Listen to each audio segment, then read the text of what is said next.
What's going on, guys? Welcome back to my channel. Today I'm talking about everything I watched in the month of February. Starting off with movies I saw in the theater, the first film from February was Companion.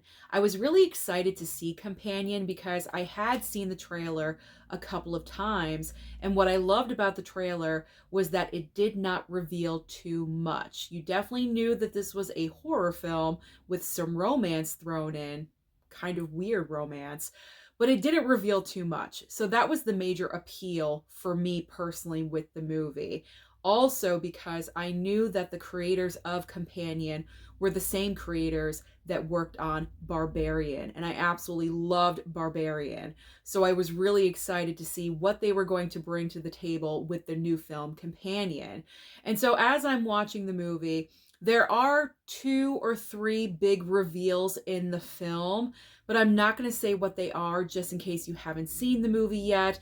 But once those reveals came along and everything was out on the table, I wasn't necessarily super shocked and surprised by them. I know that may sound weird, but when they were revealed, I was like, oh, okay. And then just carried on with the rest of the movie. Whereas with Barbarian, those shocks and surprises and reveals in Barbarian, I thought were way more surprising and just really took me off guard more than Companion. It's like once those reveals in Companion happened, you just rolled on with the movie, okay, and you just accept it, and it is what it is. Whereas with Barbarian, wow, like everything revealed in that movie kind of just like stuck with you for a little bit. I can't necessarily say the same thing about Companion, but I still did enjoy the movie. And Sophie Thatcher, who plays the lead female character in this movie, she is a star on the rise, in particular with the horror genre, because she is just so fantastic. I thought she was the main highlight of this film, and she is just amazing. Jack Quaid is also in Companion. He's just okay. I'm finding that with Jack Quaid as an actor, he's really one note. I feel like with every single movie that I've seen him in so far, he kind of plays the same kind of character, or just the way he comes across. You know, like when I say he has Vince Vaughn syndrome, that's what Jack Quaid's acting is to me. It just seems like he delivers the same kind of performance in every single movie, and I can't really say anything different in Companion. So Jack Quaid wasn't really a standout. Sophie Thatcher was the standout. But overall, I enjoyed Companion. It is a solid movie, and I'm looking forward to revisiting it and watching it again. The next film I saw in theaters was I'm Still Here. Now, this was a film that I was looking forward to watching because it was nominated for Best Picture, as we know. And I think this was the last movie that I did have to watch because I wanted to see all of the Best Picture nominees, and I managed to accomplish that this year for the very first time. So when I saw it was coming to my local theater, it was going to be there for about 5 or 6 days. And so I knew I had to find an opportunity within that window, and I did.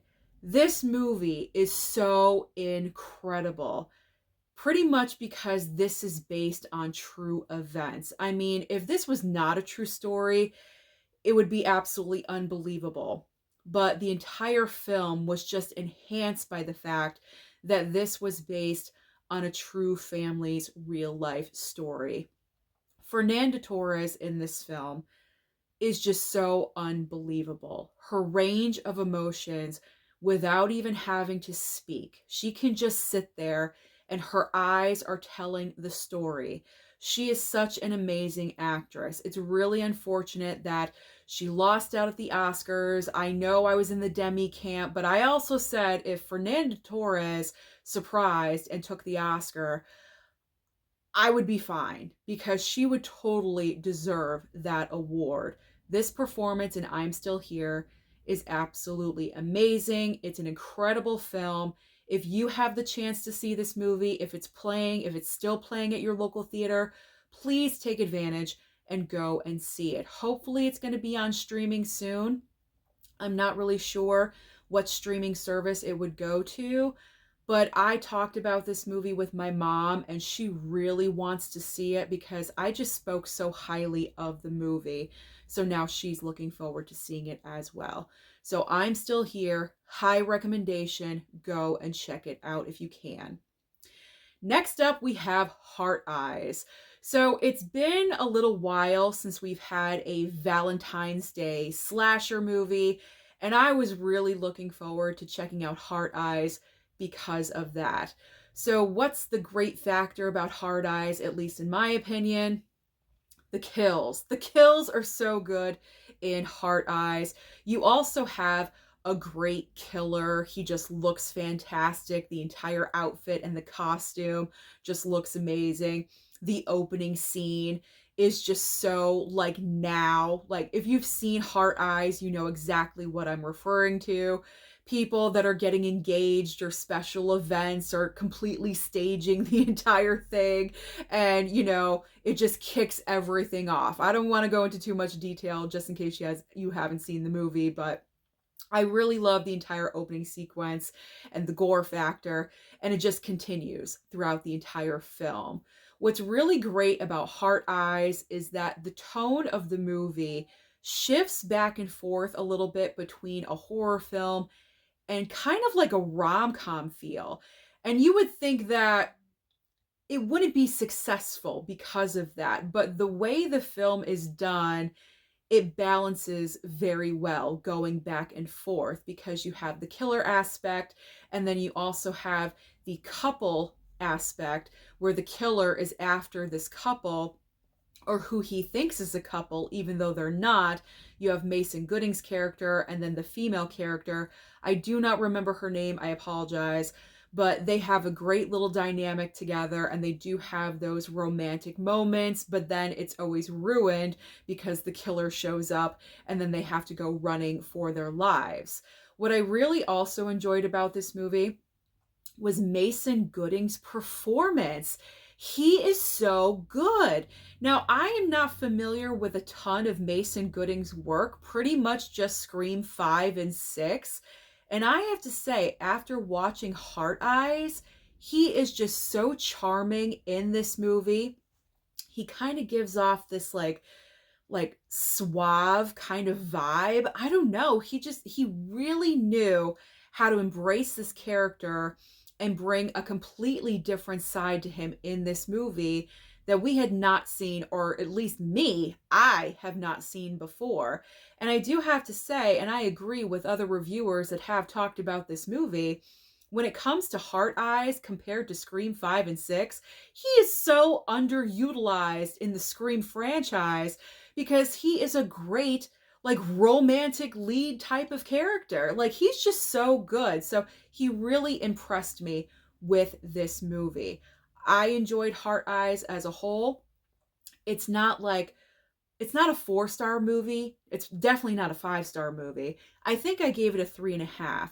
The reason why it's a 3.5 is because when it came to the very end, and I'm not going to spoil anything for you, but when it came to the end and the ultimate killer reveal and motivation, it was kind of lackluster. Like I called it early. I will say that. I called it on, who the killer was. I pointed it out in my head. About halfway through the movie, I said, it's that person. And it was. And then the motivation, not so great. I mean, kind of okay, but there could have been more there, so that was a little bit disappointing. But overall, it's a fun movie, great Valentine's Day slasher to add into the rotation if you're sick of watching Valentine or My Bloody Valentine, the original or the remake. At least we have Heart Eyes. We can always watch that movie next year if we want to. Now let's talk about Captain America: Brave New World. I feel so bad for this movie because I feel like it's being dogged left, right, and sideways. A lot of people are saying it's a complete disappointment. I do not agree. Captain America: Brave New World is not a bad film. What's bad about the movie is unfortunate because it was the writing, the script. You can tell as the movie moves along that this film, as they were writing it, you could tell they were going through rewrite after rewrite because there were just some storylines that weren't really adding up or making sense, and you could just tell that things were not coming together as they were supposed to. So I feel like the big fault of Captain America is the script. But I like Anthony Mackie as Captain America. I feel like him taking up the mantle after Chris Evans, which is very difficult to do because everyone loves Chris Evans as Captain America. He pretty much was perfect in that role, in that part. So for Anthony Mackie to step up and enter those huge shoes to fill, I thought he was great. I thought he did a great job. Also, the advancements on Captain America's suit with the wings, because as we know, the character that Anthony Mackie plays, Sam, he doesn't have the super serum. He's just a regular guy, so he needs advancements as much as possible to help him out. I love the wings. I just love the different look of the suit and everything that he gets to do in the movie with the suit, with flying, great action sequences. I really enjoyed all of that. And so I thought Captain America Brave New World was solid for the most part. Unfortunately, it's not the best start for the brand new year for the MCU, but hopefully it is going to get better. We had a very rocky time after Endgame until now. Some movies have been great, like Guardians of the Galaxy Volume 3, and other movies, we had Thor Love and Thunder, like two complete opposite ends of the spectrum. I don't believe Captain America Brave New World falls with Thor Love and Thunder. It is not like that at all. There are great parts to this movie. Harrison Ford stepping in to William Hurt's shoes as General Ross, because we lost William Hurt. Unfortunately, he passed away. So I thought Harrison Ford was just a natural choice to take over that role. I thought he did well.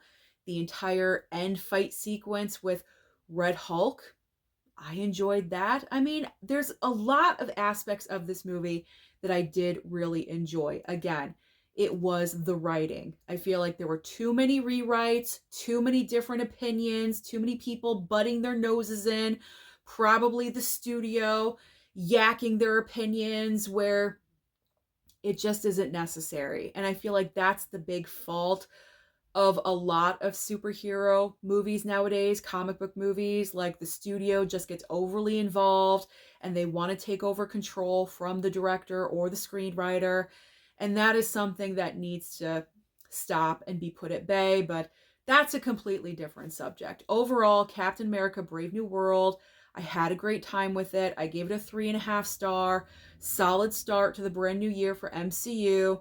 I'm excited for Thunderbolts in May. And of course, we have Fantastic Four in July. So I feel like this year is just going to get better and better. Now, the final film that I watched in theater was The Monkey. Oh man. Okay. So initially, I was not going to see The Monkey because it's written and directed by Osgood Perkins. And as you guys know, he created Longlegs, and I was disappointed with Longlegs. So I didn't really want to go and see The Monkey because of that. But I was like, you know what? I saw the trailer a couple of times for The Monkey, and I said to myself, just be open-minded. Maybe Osgood Perkins will surprise you. So I went to see this movie.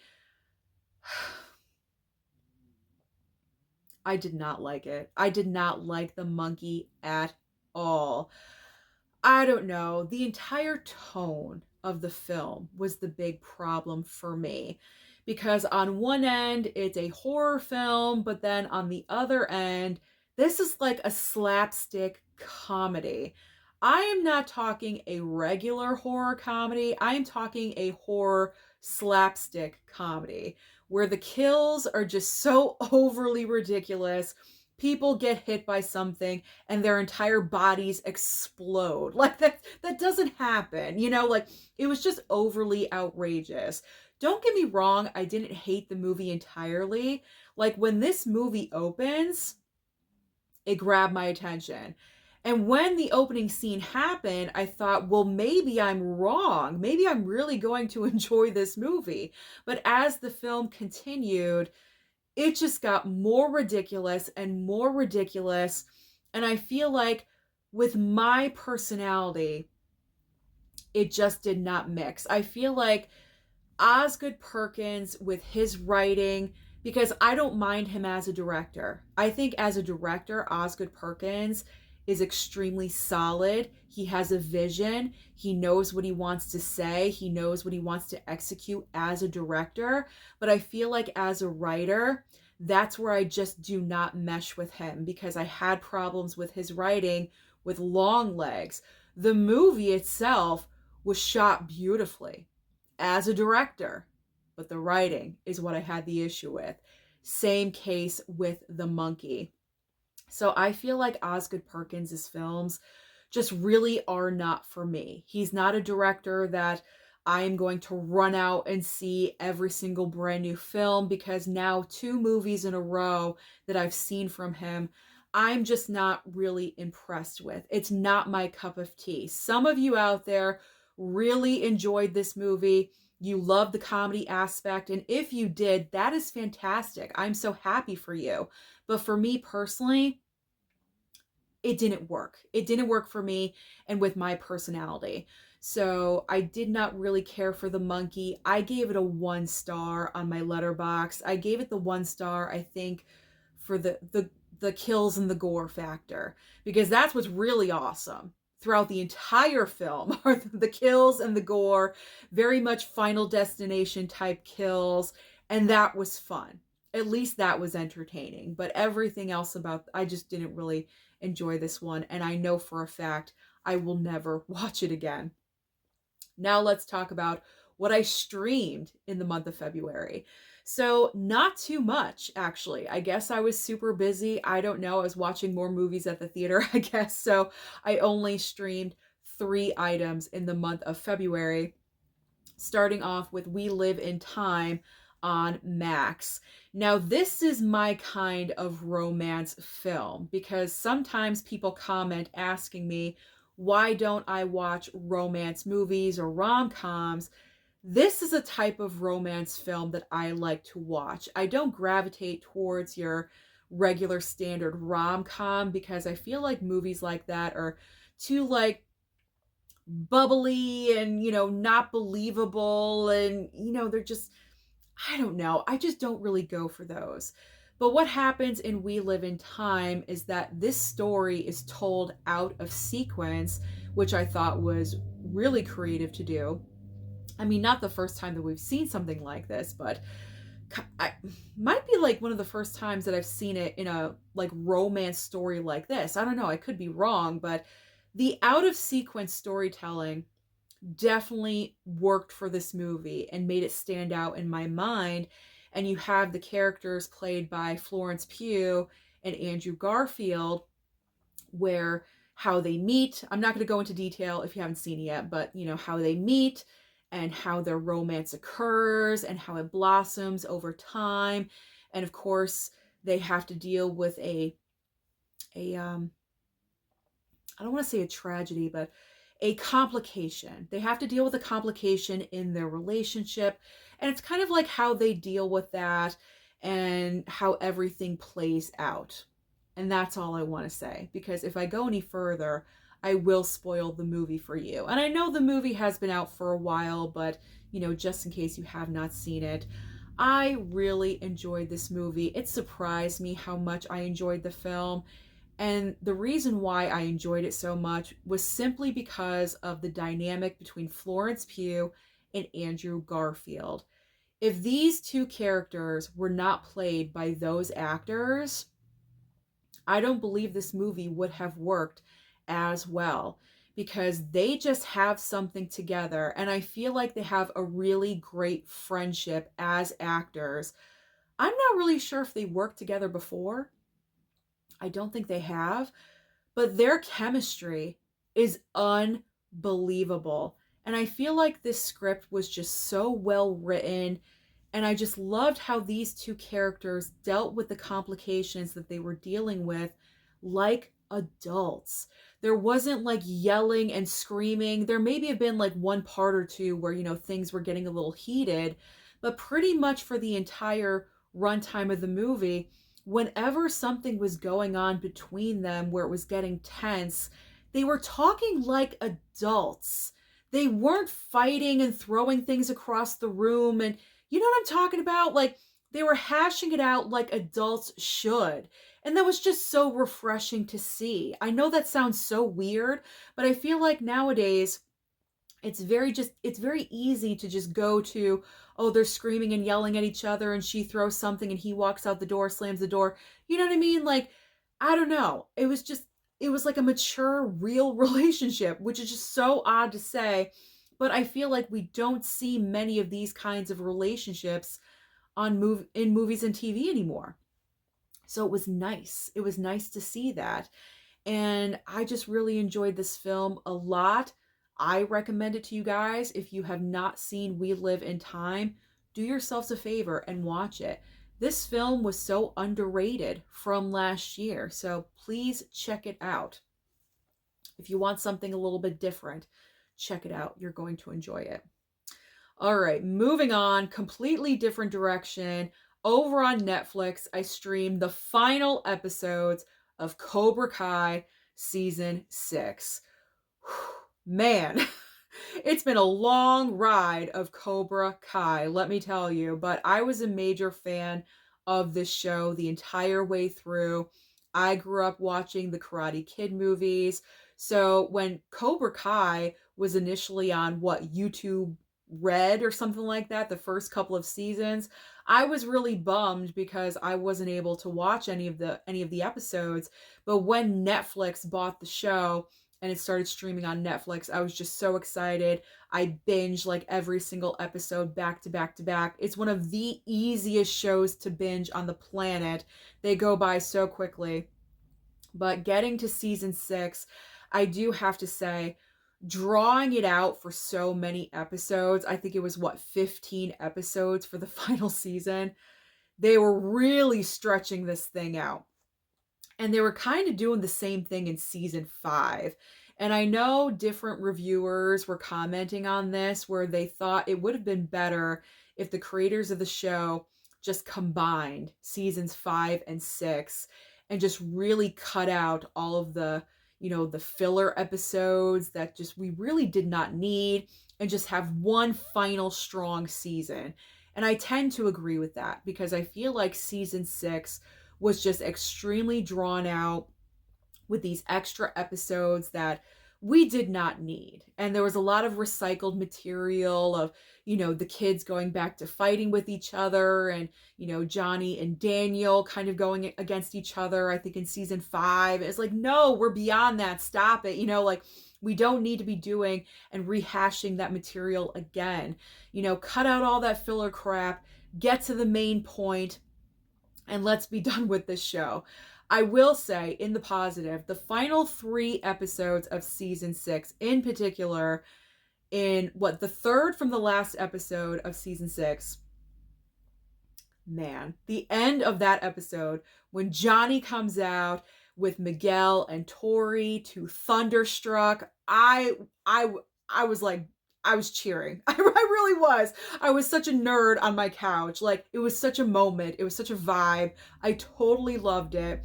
But what I really love about the show in its entirety is that this was the redemption for Johnny. All the way beginning with season 1, episode 1, to the way everything panned out at the very end. I loved it. I absolutely loved how the show ended. So Cobra Kai, overall, I really enjoyed the entire series. There were a lot of great moments, a lot of unbelievable moments as well. But overall, as a fan of the movies, and the fact that they got so many prior actors from the movies to come back for the TV series was so unbelievable. It really is a shame that they couldn't get Hilary Swank from the next Karate Kid because she is a part of the franchise. But I guess they attempted to get her, but something happened. I don't think the right communication happened. And I don't even know if she was aware that she was offered to come on to the series. I don't know. I read things online. But I really wish Hilary Swank, could have dropped in somehow, some way. That would have been like the ultimate cherry on the sundae of this series. But I had a good time. The last 3 episodes of season 6 were very, very satisfying, and I thought it ended on a great note. The final item that I streamed in February, that I am currently streaming because it started kind of like mid-February and it's still going on, is season 3 of The White Lotus. So I did not initially start watching The White Lotus when it debuted with season 1. And so I kind of like heard all the hype about The White Lotus. So once the entire season of season 2 wrapped up, then I decided, let me watch this show. So I binged season 1 and season 2. I enjoyed, because you get these random group of characters, this group of actors, and they all have like some kind of backstory, some kind of secret going on. And as the seasons go on, they're all revealed and true intentions are out there. And that's kind of what I love about the show. I think that's what everyone loves about this show. So in season 3, I don't know. I feel like for some reason we don't have as interesting characters, or as many. Like, you have the 3 older girlfriends that haven't seen each other in, 10 years or something, but they were like childhood best friends. So they're taking a trip together. So you have those 3 girls. Then you have like this family where something shady is going on in that family, but they're kind of like rich and awkward and weird. And then you have this random couple that looks like they should not be together, but they are, and you're kind of questioning why he's with her, because it doesn't seem like he cares about her at all whatsoever. I don't know. I like episode 3 I just watched yesterday. It just seems like season 3 is extremely slow to start. It's just, I'm still kind of waiting for like, are we going to get some kind of big, huge reveal anytime, any episode? Like, because I think there's only 8 episodes per season, and we're almost at the halfway point, and there's like little, secrets or reveals, but nothing like shocking. Like between the 3 female friends, they're talking behind each other's back. Okay, that's just natural. Like, of course they're going to talk behind each other's back. I mean, that was expected. And then with the rich family, okay, like there's something with the dad's business. He's doing something shady. But I don't know. I'm just not into season 3 as much as I was with season 1 and season 2. Maybe we're missing the Jennifer Coolidge factor. I don't know. I mean, she definitely is missed. I will say that. But I don't know. I just got to see how this entire season just plays out. Maybe it's going to be a slow burn until like the final couple of episodes, and then it's really going to rock and reveal itself. I'm not really sure. I don't know what to expect, but I'm going to keep on watching it because I do enjoy the show overall as a whole. But I gotta say, season 3 so far, I'm not overly impressed. So that is everything that I watched in the month of February at movie theaters and also on streaming. So comment down below and let me know what you watched in the month of February. Don't forget to like and subscribe before you leave, and I'll see you next time.